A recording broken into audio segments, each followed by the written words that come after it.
They're all Hey, it's great to have you here for this episode. Today, we're diving into the World Bank, a major global institution that's been around since just after World War II.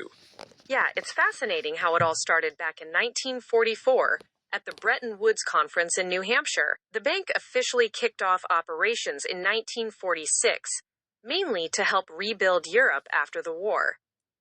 Right, and over time, it shifted focus from just reconstruction to broader development goals, especially helping poorer countries reduce poverty and build infrastructure.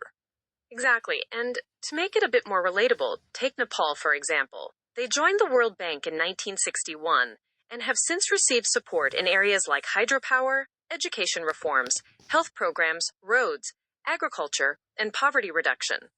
That's a great example. Now, when people say World Bank, they're usually referring to two main parts of a bigger group of five institutions. The two core ones are the IBRD, which lends to middle-income and creditworthy low-income countries by raising money from global markets, and the IDA, which provides concessional loans and grants to the poorest countries funded by donor countries.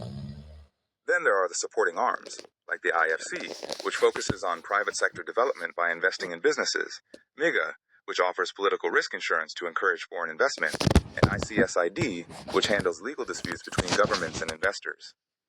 What's interesting is how these parts work together to support both public and private development, balancing financial help with technical advice. Speaking of mission, the World Bank aims to end extreme poverty and promote shared prosperity.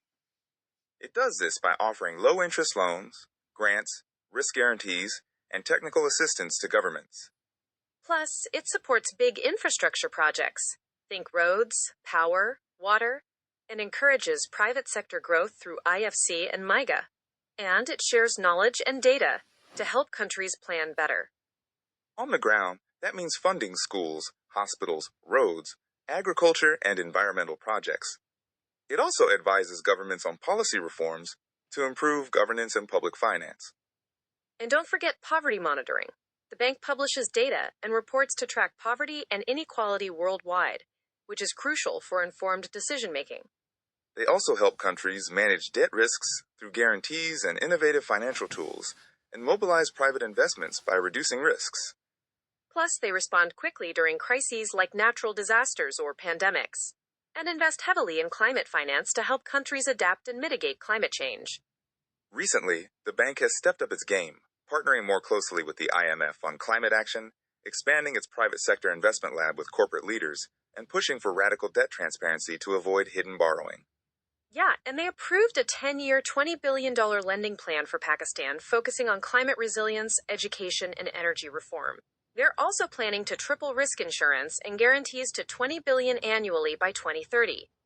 Another big move is restructuring their knowledge teams into a unified system focused on five areas: people, prosperity, planet, infrastructure, and digital. Under President Ajay Banga, they're aiming to electrify 300 million Africans by 2030 and expand healthcare to 1.5 billion people, alongside investing in agriculture through initiatives like AgriConnect. They're also innovating with debt for development swaps to ease debt burdens and using AI and digital tools to fight corruption and improve public finance. And the IFC is bundling loans into securities to attract big institutional investors, which is a smart way to raise private capital. But it's not all smooth sailing. The bank faces challenges like governance imbalances, wealthier countries hold more power, and risks of mission creep that could dilute its core poverty focus. There's also the problem of hidden borrowing and debt sustainability, difficulty mobilizing private capital in risky markets, and climate finance needs that outpace current resources. Frequent restructuring can cause instability, and balancing development impact with private sector profit motives is tricky. Plus, building trust and transparency with civil society and helping low-income countries build capacity to effectively use funds remain ongoing challenges. Looking ahead, reforms are needed, like giving more voice to low-income countries in voting, reaffirming the poverty focus, enforcing debt transparency, and scaling up concessional climate funding.